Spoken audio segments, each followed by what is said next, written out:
আমাদের অনন্য স্টোরি সকল প্রকার পার্ট গল্প দেখতে আমাদের চ্যানেলটি সাবস্ক্রাইব করে পাশে থাকা বেল আইকনটিতে ক্লিক করে অল নোটিফিকেশন অন করে দিন। ম্যাথ ক্লাসে নতুন স্যার রূপে নিজের হবু বর স্পর্শকে দেখে মাথা ঘুরে উঠল আমার। বড় বড় চোখ করে তাকিয়ে আছি। 9 মাস পর দেখছি স্পর্শকে, তবুও চিনতে অসুবিধে হয়নি। উনি স্যার হয়ে গেল কবে? আমি তো এসব কিছুই জানি না। লেখাপড়া শেষ করি না উনি জবের জন্য ঘুরছিল শুনছিলাম। আমি চোখ কচলে কচলে দেখছি, আবার ঘোরের মধ্যে আবোল তাবোল দেখছি না তো। আমার তো আবার এই লোকটাকে নিয়ে দিবার স্বপ্ন দেখার রোগ আছে। আজকেও তাই হচ্ছে নাকি তাই ভাবছি বসে। এদিকে স্যার ক্লাসে আসায় যে দাঁড়িয়ে ভদ্রতার সাথে সালাম দিব তারও খেয়াল নেই আমার।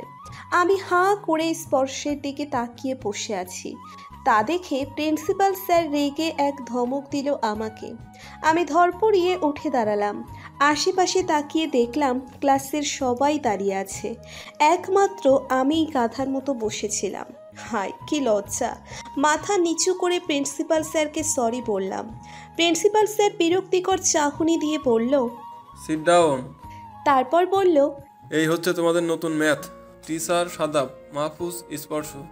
স্যার আর বলতে পারলেন না, তার ফোনের রিংটন বেজে উঠল। আদিমকালের একটা গান রিংটন দেওয়া স্যারের সবাই মুখ টিপে হাসছে, কিন্তু আমি তা করতে পারলাম না। নিচু স্বরে হাসতে গিয়েও ও খিলখিলিয়ে হেসে উঠলাম। আর সম্পূর্ণ ক্লাসে আমার হাসির শব্দ দেয়ালে বাড়ি খেল। আমার বান্ধবী মিষ্টি আমাকে ধাক্কা মারল রাগে। আমি সাথে সাথে মুখ চেপে ধরলাম। হায় আল্লাহ, আজ আমি এসব কী করছি? একে তো প্রিন্সিপাল স্যারের সামনে বেয়াদবি করছি, তার উপর আমার হবু বর স্পর্শের সামনে এসব করে নিজের মান সম্মান ক্ষুণ্ণ করছি। ছি! আমার নিজের গালে নিজেকেই কষিয়ে থাপ্পড় মারতে ইচ্ছে করছে। স্পর্শের সামনে ইজ্জতের লোফা হয়ে গেল। স্পর্শের দিকে আর চোখে তাকিয়ে দেখলাম তার মধ্যে কোনো হেলদোল নেই। খুব স্বাভাবিকভাবেই দাঁড়িয়ে নিজের পরিচয় দিচ্ছে, হেসে হেসে কথা বলছে। আমি একটু পরপরই আর চোখে তাকিয়ে দেখছি তার কার্যক্রম। স্পর্শ সবাইকে দাঁড়িয়ে পরিচয় দিতে বলেছে। সবাই একে একে দাঁড়িয়ে নাম ধাম বলছে। প্রিন্সিপাল স্যার কথা শেষ করে এসেই স্পর্শের স্বাভাবিকভাবেই সুন্দর করে কথা বলতে দেখে খুশি হয়ে তারা দেখিয়ে চলে গেল। স্পর্শ তাকে বিদায় দিয়ে সবাইকে একে একে নাম জিজ্ঞেস করতেই লাগলো। আমি ছিলাম দরজার পাশের লাইনে, একদম লাস্টের সিটের জানালার পাশে। আমার ডান পাশে আছে মিষ্টি, মাই বেস্ট ফ্রেন্ড। আরও আছে, এক সিটে 5 জন করে বসা হয়, কারণ আমাদের বেঞ্চগুলো অনেক বড়। আমাদের আরও ফ্রেন্ড আছে, নিঝুম, সিনথি, ধারা। স্পর্শ এত গল্প করতে পারে। উফ, অবশেষে আমার পালা এলো। আমি মাথা নিচু করে দাঁড়িয়ে রইলাম। আমাকে তো চেনেই, আমি আবার কি বলবো? চুপ করে দাঁড়িয়ে আছি। তাই স্পর্শের গম্ভীর গলায় আওয়াজ কানে এলো। আমি চমকে মাথা উঁচু করলাম। হে ইউ, চুপ করে কেন? What's your name? আমার দিকে আঙ্গুল তাক করে স্পর্শ জিজ্ঞেস করলো। আমি হতবিহ্বল হয়ে গেলাম। অবাক নয়নে তাকালাম স্পর্শের মুখের দিকে। তিনি তার ভ্রু উঁচু করে কথা বলতে ইশারা করছে। ক্লাসের সবাই ফিসফিস করে কি যেন বলছে।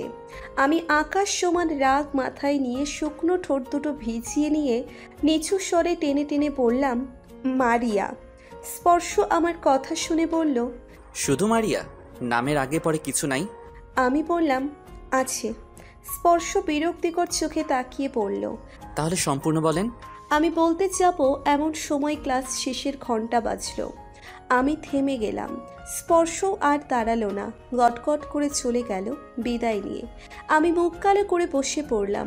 উনি আমাকে চিনতে পারলো না, একদম অপরিচিতদের মতো বিহেভ করলো। উনি আমাকে চিনল না কেন? এই ওনার ভালোবাসা? সবাই যে বলে উনি নাকি আমাকে খুব ভালোবাসে, এজন্য নাকি আপ্পুর পায়েও পড়ে বলেছেন তার সাথেই যেন আমাকে বিয়ে দেন। আপু তো বেকার ছেলে দেখে নাকি না করে দিয়েছিল, কিন্তু স্পর্শ হাল ছাড়েনি। আপুর পিছনে ভালো করেই নেমেছিল, তাকে না মানিয়ে থামবে না। শেষ পর্যন্ত নাকি পায়েও পড়েছিল। তখন আপু একটু নরম হয়েছিল। স্পর্শের পরিবারের সবার সম্পর্কে খোঁজখবর নিয়ে সম্ভ্রান্ত পরিবার দেখে রাজি হয়েছে, কিন্তু বিয়ে এখন না। স্পর্শকে নিজের পায়ে দাঁড়াতে হবে, তারপর হবে সব। স্পর্শ রাজি হয়ে যায় এক পায়ে, কিন্তু একটা অনুরোধ করে এঙ্গেজমেন্টটা যেন করিয়ে রাখে। তাই হয়। আমাকে আমার হবু শাশুড়ি মা আংটি ও চেন দিয়েছে। আমি তো তখন স্পর্শকে দেখিনি, তখন আমি ক্লাস 9-এ পড়ি। আমি বিয়ের খবর জানতে পেরে বাচ্চাদের মতো কেঁদেছিলাম আর বলেছিলাম, আপুর আগে আমার বিয়ে কেন ঠিক করছো তোমরা? আমি তো ছোট, এখনই কেন আমাকে বিয়ে দেওয়ার জন্য পাগল হয়েছ? আমি বিয়ে করব না। অনেক বুঝিয়ে সুঝিয়ে আমাকে আংটি পরিয়েছিল, আমি সেটা টেনে খুলে ফেলে দিয়েছিলাম। শত বলেও কেউ পড়াতে পারেনি। আমি খাওয়া দাওয়াও বন্ধ করে দিয়েছিলাম। সবাই শত চেষ্টা করেও আমাকে এক ফোঁটা পানিও খাওয়াতে পারেনি। সবাইকে বলেছিলাম, বিয়ে দিবে না বলো, তাহলে খাবো, না হলে না খেয়ে মরে যাব। তোমরা কেউ আমাকে ভালোবাসো না, তাই তো বিয়ে দিয়ে তাড়াতে চাইছো। সবাই আপুকে ভালোবাসো। তখন সবাই বলেছিল বিয়ে দিবে না, আমি বিশ্বাস করেছিলাম। সেই দিনের পর আর সত্যি বিয়ে না কোনো কথাবার্তা, শ্বশুরবাড়ি নিয়ে কোনো আলোচনা হয়নি। আমি ভেবেছিলাম সব বন্ধ হয়ে গেছে, কিন্তু না, এসব কিছুই শেষ হয়নি। সব ছিল শুধু আমার চোখের আড়ালে, কারণ আমি রিয়াক্ট বেশি করতাম, তাই আমার বুঝ হওয়া অবধি সব লুকানো ছিল। কিন্তু একদিন আমি সব জেনে গেলাম। তখন আমি ইন্টার ফার্স্ট ইয়ারে পড়ি। 1 বছর আগে জানতে পেরেছি সব। আমি আমার বড় বোন তানহা তখন সব বলল, সাথে একটা পিকচারও দিল। ছবিটা ছিল স্পর্শের। আমি প্রথম দেখেই ক্রাশ খেয়েছিলাম। তারপর ছবিটা নিজের কাছে নিয়ে রুমে গিয়ে নেচেছিলাম, এত সুন্দর ছেলের সাথে আমার বিয়ে ঠিক হয়েছে বলে। আমি বিয়েটা নিয়ে আর আগের মতো ঝামেলা করিনি বলে সবাই তারপর থেকে আমার সামনেই আলোচনা বসত। আমি প্রথম রোজার মধ্যে আমার শ্বশুর বাড়ির সবাইকে দেখেছি। স্পর্শ সেদিন এসেছিল, কিন্তু সামনাসামনি দুজনের কথা হয়নি। আমি ওকে চোখে মেরে দেখেছি তাকে, কথা বলার জন্য হাঁসফাঁস করছিলাম, কিন্তু কথা হলোই না। তিনি ইফতার করেই তারা দেখিয়ে চলে গেল। আমি বিহ্বল হয়ে গেলাম কাণ্ড কারখানায়। কিভাবে কথা বলবো ভাবছিলাম, কিন্তু লোকটা চলেই গেল। এইভাবে এই 1 বছরে 3 বার তার সাথে আমার দেখা হয়েছে, আর কথা হয়েছে একবার, তাও সেটা আমার শ্বশুর বাড়ি গিয়ে। আমি এই পর্যন্ত 7 বার শ্বশুর বাড়ি গিয়েছি। কিছু হলেই আমাকে নিতে চলে আসে আমার একমাত্র ননদ সিফা, নয়তো শাশুড়ি মা। আমি গেলে স্পর্শের জন্য ওয়েট করি, কিন্তু ফাটা কপাল, আমার মহাশয় জীবনেও আমি ওই বাসায় গেলে বাসায় থাকে না। যতক্ষণ থাকি বাড়িও আসে না। সব সময় আমায় এমন প্যারেশানি করেছে উনি। কত শখ ছিল প্রেম করব। যখন জানতে পারলাম এমন হিরোর মতো বর ঠিক করে রেখেছে সবাই, তখন তার সাথেই প্রেম করার সিদ্ধান্ত নিলাম, কিন্তু পারলাম না। একদিন নিজে থেকে ফোন দিয়েছিলাম, কিন্তু আর কখনো তিনি ফোন করেননি। লজ্জায় অপমানে আর ফোন করিনি। তার ফেসবুক অ্যাকাউন্টও আমি রাউন্ড করি, কিন্তু তার পাত্তা নাই, তাই রিকোয়েস্টও দিইনি। আমার একটা ভাব আছে না, রসকসীন বর আমার, ধুর। গালে হাত দিয়ে পুরনো স্মৃতি বিচরণ করছিলাম। তখন মিষ্টির ধাক্কা খেয়ে বাস্তবে ফিরলাম। আমার জামাইয়ের কথা ভাবতেছিলাম। লোকটা খাটাস রে, ওইটারে আমার পচা পানিতে চুবাইতে মন চাইছে, খালি খালি ভাব দেখাই আমারে। ধারা বলল, এই মাইয়ার নিশ্চিত পাগল হইয়া গেছে। জামাইয়ের খবর পাওয়ার পর থেকে খালি এসব বলে। জীবনে দেখা করতে পারলো না, ওর সাথেও কথা কয় না, তার প্রেমে দেওয়ানা হয়েছে। হরে ঠিক কইছত। এখন থেকে আমিও ভাব দেখামো। আমারে না চেনার ভান করলো, তাই না? ওকে, আমিও চিনি না এমনভাবে ধরবো। ওরা সবাই অবাক হয়ে বলল, তুই কি কস এগুলা? কিছুই তো বুঝতে পারছি না, সব আওলায়া যাচ্ছে। আমি সব সত্যিটা বলে দিলাম ওদের। ওরা মুখে হাত দিয়ে তাকিয়ে আছে আমার দিকে। নতুন স্যার তোর হবুবার? বিস্ময়ে হতভম্ব হয়ে জিজ্ঞেস করলো নিঝুম। আমি মাথা তুলিয়ে হ্যাঁ বললাম।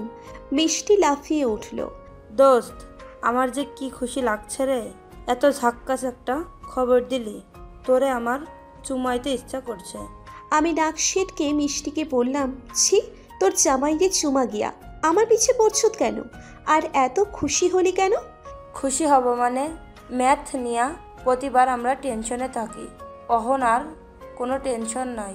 তোর জামাই মানে আমাদের দুলাভাই, সে তো এখন সেই সুবাদে আমাদের পাশ করিয়ে দেবে, আর তোরে তো ফার্স্ট করে দেবে। কি শান্তি আকাশে বাতাসে। আর ম্যাথ নিয়ে চিন্তা করা লাগবো না, নো চিন্তা ডো ফুর্তি। আমার আর ম্যাথ বই খুইলা দেখুন লাগবো না দোস্ত, দুলাভাইরে পটাইয়া পাশ কইরা যামু, তাই না রে নিঝুম ধারা সিনথি? ধারা আর নিঝুমের চোখও চিকচিক করতে লাগলো। নিঝুম মিষ্টিরে চাপটে ধরে পড়ল। এ কথাটা তো আমার মনেই ছিল না। কি বুদ্ধি রে তোর, কোনো দিন আমি ট্রিট দেই নাই, আজকে আমি মারুরে ট্রিট দিমু, যা ইচ্ছা খাওয়াবো আজ। আমার আর ম্যাথ করতে হবে না কষ্ট করে, আহ শান্তি। আমি ওদের ছ্যাঁচড়ামির দেখছি দাঁত চেপে। ওই লোকটা জীবনেও আমার লগে ভালো করে দুইটা কথা কইল না, আজ না চেনার ভান করলো। তিনি নাকি আমাদের হেল্প করবে, গাধার দল। কিন্তু ফ্রি ট্রিট পেলে সমস্যা কি?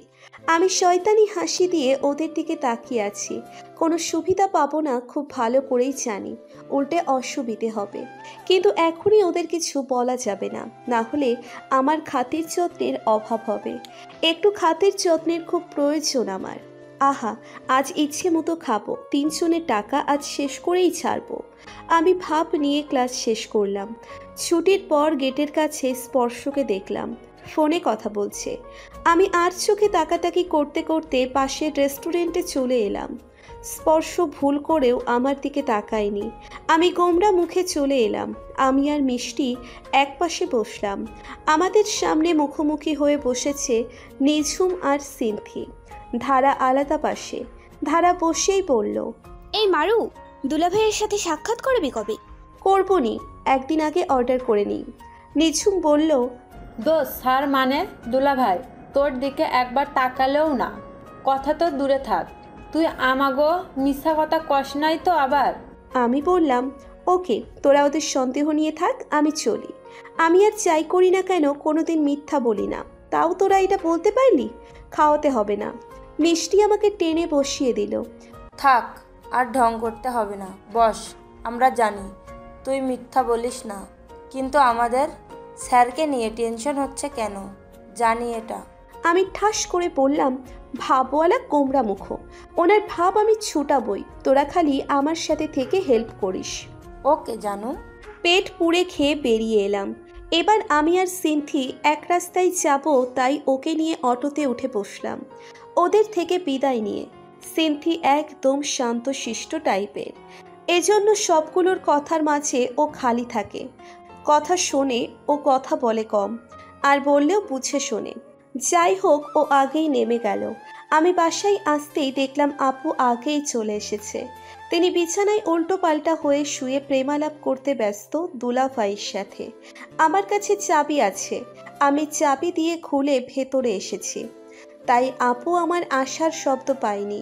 আমি এই সুযোগটা কাজে লাগালাম, পেছন থেকে জোরে চেঁচিয়ে উঠলাম। আপু ভয়ে একদম বিছানা থেকে থপ করে নিচে পড়ে গেছে। আমি তা দেখে পেট চেপে গলা ফাটিয়ে হেসে উঠলাম।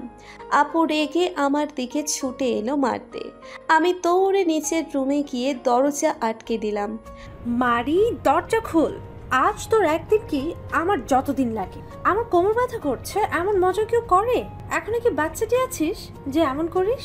কয়দিন পর বিয়ে দিয়ে দেব, এখনো তোর বাদরামি গেল না, তাই না? আপু দুলাভাইকে লাইনে রেখে তুমি আমাকে এইভাবে বকছো? ছি, তুমি যে ছোকরোটে দুলাভাইকে না জানালে চলতো না। আপুর আর কথা শুনলাম না, আপু চলে গেছে। আমি কৌশল করে আপুর কাছে এলাম। স্পর্শের কথাটা তো জানাতে হবে নাকি? আপু, তোমার সাথে আমার ইম্পর্টেন্ট কথা আছে। কি কথা? আপু, উনি না আমার কলেজে জব নিয়েছে। উনিটা আবার কেন? ধুর, ওই স্পর্শ, উনি আজ আমাদের ক্লাস নিয়েছে, ম্যাথ টিচার। বলিস কি, সত্যি? হ্যাঁ, তোমরা আগে থেকে জানতে তাই না আমার কলেজে প্রফেসর হয়ে আসবে? আমাকে বলনি কেন? আমি কতটা চমকেছি জানো? কি যাতা বলছিস? আমি জানবো কি করে? আমি কিছুই জানতাম না, এইমাত্র জানতে পারলাম। মিথ্যা বলছো, তুমি সব জানতে।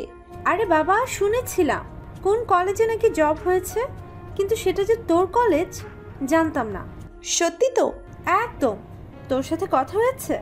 না, আমাকে চেনে না এমন ভাব করছে। ওনারা তো ভাব কেন বলো তো? আমার মনেই হয় না উনি আমাকে ভালোবাসে। তাই? তো কি করলে মনে হবে ভালোবাসে? একটু কথাও বলে না। দেখো, আমি আগে কথা বলছিলাম, তাও আর কথা বলার চেষ্টা করলো না। আবার আমিই তাদের বাসায় যাই তাকে দেখতে, কিন্তু তার পাত্তা পাওয়া যায় না। আমি আশেপাশে থাকলে তিনি খেয়ালই করে না। এ কেমন ভালোবাসা! বাবা গো, কি প্রেম! আজ আসছে তো দেখুমনি, আজ তো কথা বলিস, দেখি কেমন ভাব দেখায় আমার বোনের লগে। আমি লাফিয়ে উঠে বললাম, আপু কি বললে? আজ আসছে মানে? আজ তোর মাহিন ভাইয়াও তার বাবা মা আসবে বিয়ে ফাইনাল কথাবার্তা বলতে, তাই মা স্পর্শদের কেউ ডেকেছে। মা বাবা কোথায়? বাজারে গেছে আংটি আনতে। আজ বোধ হয় আমার এনগেজমেন্টটা হয়ে যাবে। আগে বলবা না? আমি তাড়াতাড়ি ড্রেস চুজ করি যাই। আজ কোন ড্রেসটা পরবো বলে তো আপু? বলেই দৌড়ে আলমারি খুলে সব ড্রেস বের করলাম। আমার সবচেয়ে ফেভারিট জাম কালারের 3 পিস বের করে রাখলাম। আপুকে বললেও আমি নিজেই নিজের ড্রেস পছন্দ করেছি। মা বাবা আসলো একটু পরই। মা এসে রান্নাঘরে ঢুকে গেল। পাশের বাসা থেকে আমার আন্টি এলো এক। তিনি আর কাজের আন্টি 3 জনে কাজে লেগে গেল। আপুও তাদের হেল্প করছে। আমি একমাত্র ফ্রি। কাজ করতে বললেও আমি তার ধারে কাছেও যাচ্ছি না। ড্রেস পরে চুলগুলো ছেড়ে মুখে পাউডার দিয়ে হালকা লিপস্টিক দিয়ে পরিপাটি হয়ে ঘুরছি খালি। আজ আমি ওনার সাথে কথা বলবই সামনাসামনি।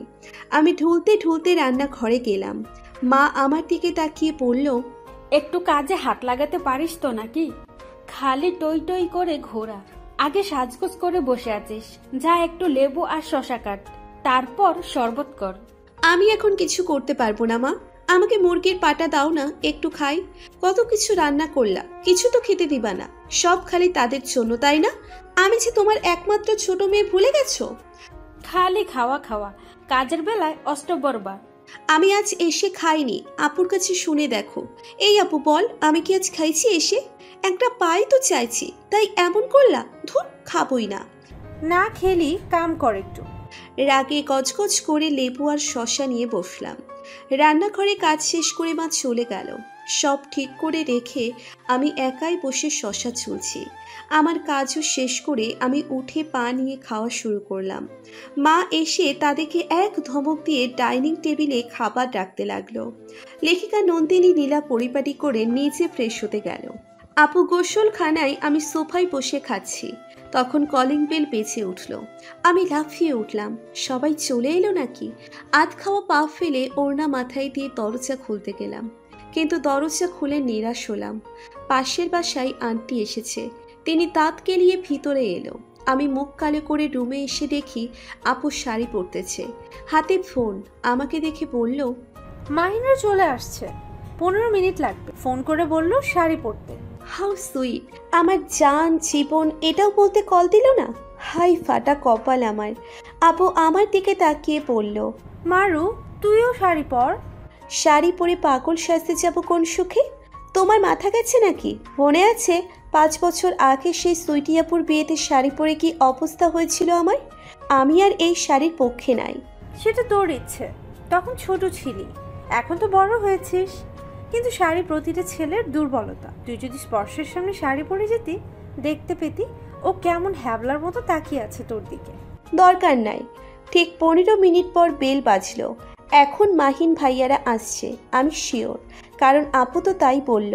মাহিন ভাইয়ার আসতে 15 মিনিট লাগবে। আমি দরজা খুলবো, এবার আর ওড়না মাথায় দিলাম না। দোলা ভাইয়ের সাথে একটু মজা করব, তাই ওইভাবেই চলে গেলাম দরজা খুলতে। কিন্তু আমার যে কপাল খারাপ, এই জন্য তো দরজা খুলে সামনে তাকাবো, তখনই ওই পাশের বাসার আন্টি কি বলতে বলতে দৌড়ে দরজার দিকে আসছিল। আমাকে খেয়াল না করেই আমাকে ধাক্কা দিয়ে সরিয়ে তিনি চলে গেল দিক বেদিক হয়ে। আমি আচমকা ধাক্কা খেয়ে তাল সামলাতে না পেলে সামনের দিকে চলে গেলাম আর একজনের বুকে গিয়ে পড়লাম। হায়, কি সর্বনাশ! আমি এটা কার বুকে পড়লাম? ভয়ে চোখ খিচে বন্ধ করে রাখা চোখ পিটপিট করে তাকিয়ে দেখি একটা পরিচিত মুখ। তিনি হতবিহ্বল হয়ে তাকিয়ে আছে আমার দিকে। আমি ঢোক গিলে তাকিয়ে আছি। পাশ থেকে হাসির আওয়াজ আসছে। বড়রা লজ্জায় সেদিকে তাকিয়ে দেখি সিফা আমার দিকে তাকিয়ে হাসছে। আমি লজ্জায় মিশে যাচ্ছি একদম। আমি তড়িৎ গতিতে স্পর্শের বুক থেকে সরে এলাম। মাথা নিচু করে ফেললাম আমি লজ্জায়। কত কি ভেবেছি। স্পর্শের সামনে গেলে এই করব, ওই করব, কথা বলবো, কিন্তু স্পর্শের সামনে এসে সব হাওয়া হয়ে গেছে। আমি নিজেকে যতই সাহসী ভাবি না কেন, আমি এই ওনার সামনে ভিতর ডিম। স্পর্শ আমার দিকে তাকিয়ে আছে। আমি লজ্জায় লাল নীল হচ্ছি। তখন স্পর্শের গম্ভীর কণ্ঠে একটা শব্দ কানে এলো। Are you okay? আমি মাথা নেড়ে হ্যাঁ বললাম। সিফা মানে স্পর্শের একমাত্র বোন, আমার একমাত্র ননদ। সিফা আমার বাহু ধরে বলল, ভাবি কেমন আছো? আলহামদুলিল্লাহ, তুমি? আলহামদুলিল্লাহ, চলো ভেতরে যাই। সিফাকে নিয়ে ভিতরে চলে এলাম। আমি শ্বশুর শাশুড়িকে দেখে তাড়াতাড়ি মাথায় কাপড় টেনে তাদের সালাম দিলাম। সবাই সোফায় বসে পড়েছে। সিফা আমার হাত ধরে দাঁড়িয়ে আছে। আম্মু এসে আমাকে বলল সিফাকে আমার সাথে নিয়ে যেতে। আমি সিফাকে নিয়ে আমার রুমে এলাম। আপু তখন আমার কাছে একটা পিন চাইতে এলো। মারু, আমার একটা পিন পাচ্ছি না, তোর একটা পিন দে তো। আমি পিন এনে দিলাম। সিফা আপুর কাছে গিয়ে বলল, ওয়াও, মাশাল্লাহ আপু, তোমাকে তো খুব সুন্দর লাগছে। ধন্যবাদ। শিফা, কেমন আছো? এই তো আলহামদুলিল্লাহ। আমার ভাবি কেউ তোমার মতো শাড়ি পরাতে। তোমার ভাবি, তুমি বলো, আমি বললে কি আর তিনি শুনবে? আপু চলে গেল।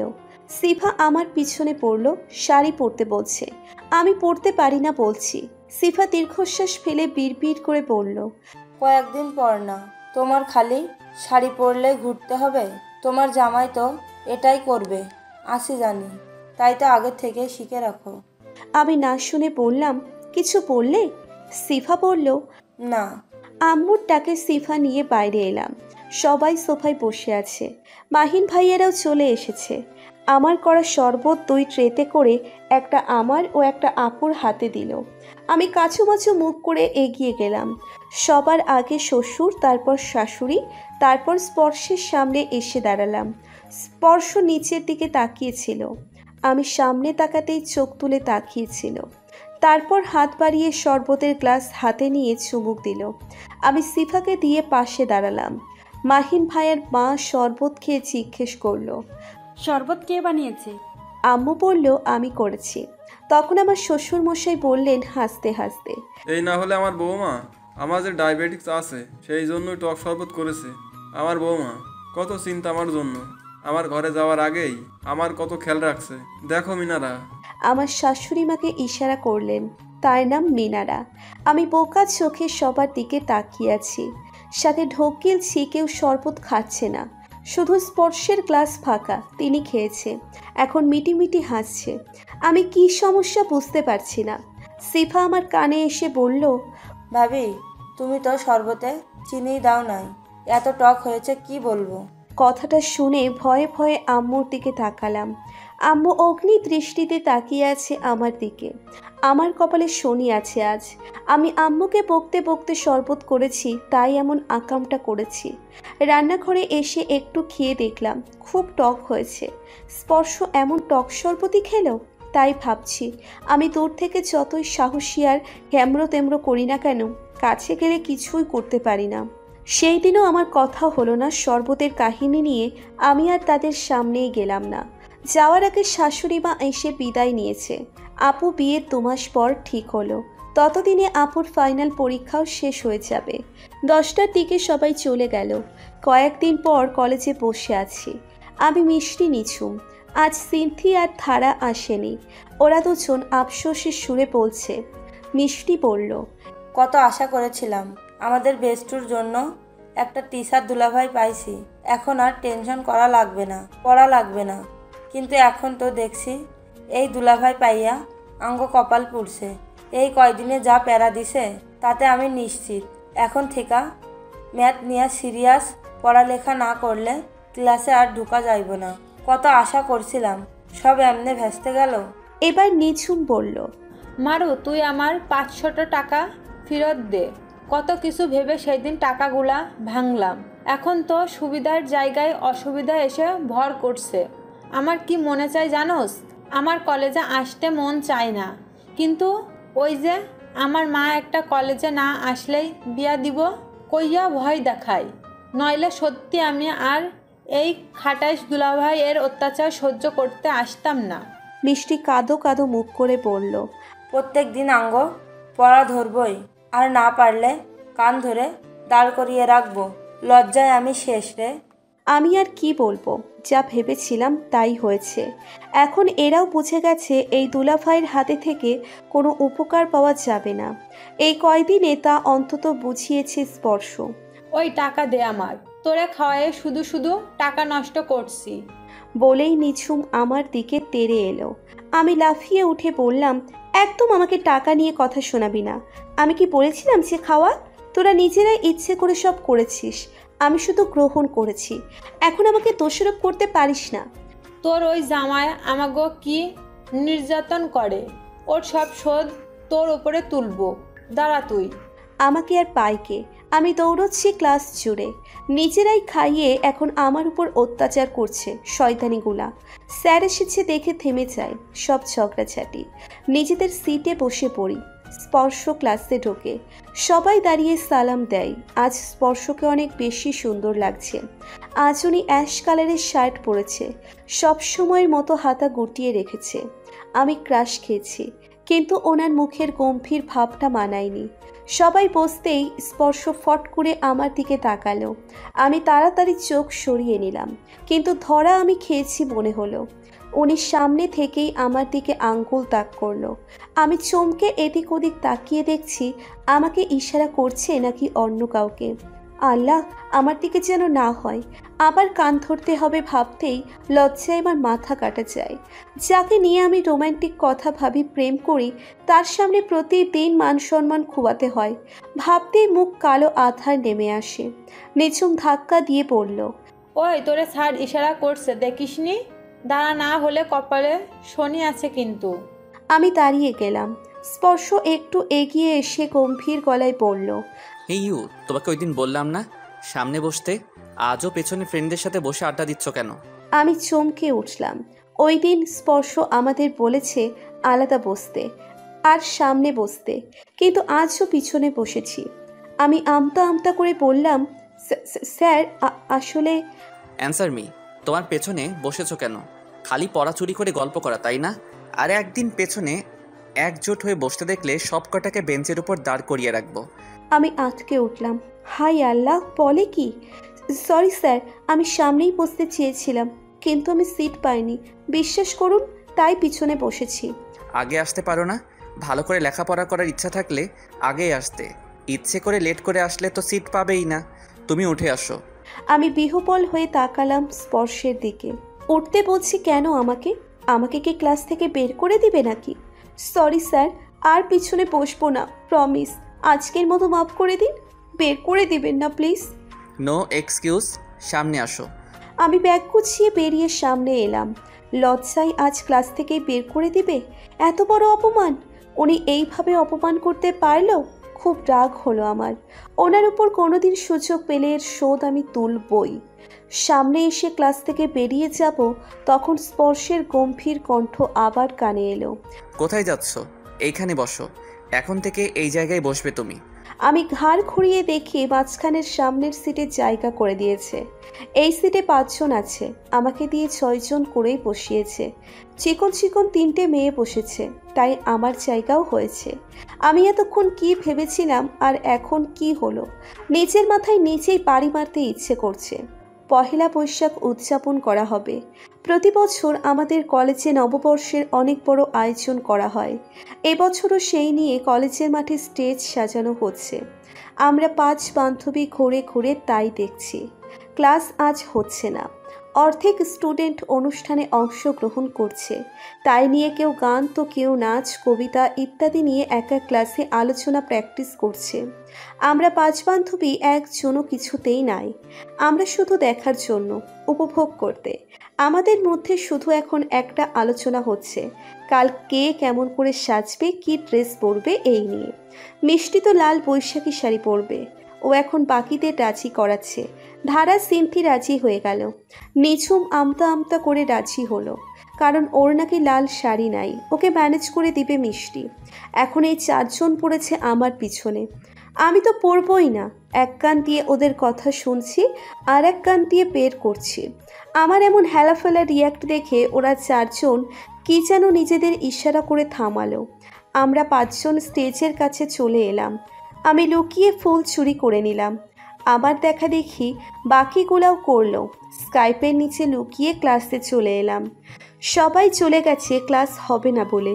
আমাদের পাঁচজনের ব্যাগ 5 সিটে অবহেলায় পড়ে আছে। আহারে, আমাকে সেই দিনের পর থেকে প্রথম সিটেই বসতে হয়। ওরা ওদের ব্যাগ নিয়ে আমার পাশে এসে বসলো। আমি গোলাপ ফুল কানে দিয়ে বসে আছি আর বেসুরে গলায় গান গাইছি। ফাঁকা ক্লাসে মাস্তি করছি আর কি। হঠাৎ আমার চোখ গেল বারান্দায়। একজোড়া চোখ আমার দিকে তাকিয়ে আছে। আমি গান গাইতে গাইতে সিটের উপর বসে পড়েছিলাম। তাড়াতাড়ি নেমে এলাম। স্পর্শর সাথে সাথে কানে ফোন ধরে চলে গেল অন্যদিকে। আমি হতবিহ্বল হয়ে সেদিকে তাকিয়ে দেখলাম। পরদিন আমি লাল রঙা গাউন বের করেছি। এটা পরেই যাব কলেজে। ওরা যেহেতু শাড়ি লাল পরবে, আমিও ওদের সাথে ম্যাচ করে লাল পরব। কিন্তু আমার আশায় জল ঢেলে শয়তানিগুলো হাজির আমার বাসায় হয়েছে, শাড়ি পরে রেডি হয়ে। এই, তোরা আমার বাসায় আসবি, কাল বললি না তো? আমি অবাক গলায় নিঝুম, মিষ্টি ধারা ও সিনথি ওদের বললাম। বর্তমানে ওরা আমার বাসায় শাড়ি পরে বসে আছে। নিঝুম বলল, তাড়াতাড়ি শাড়ি বের কর, দেখ আমার এক রঙের শাড়ি, এক রকম করে সেজেছি, কত ভালো লাগছে। আমরা যে বেস্ট ফ্রেন্ড, আমাদের সাজ দেখে সবাই বুঝে যাবে।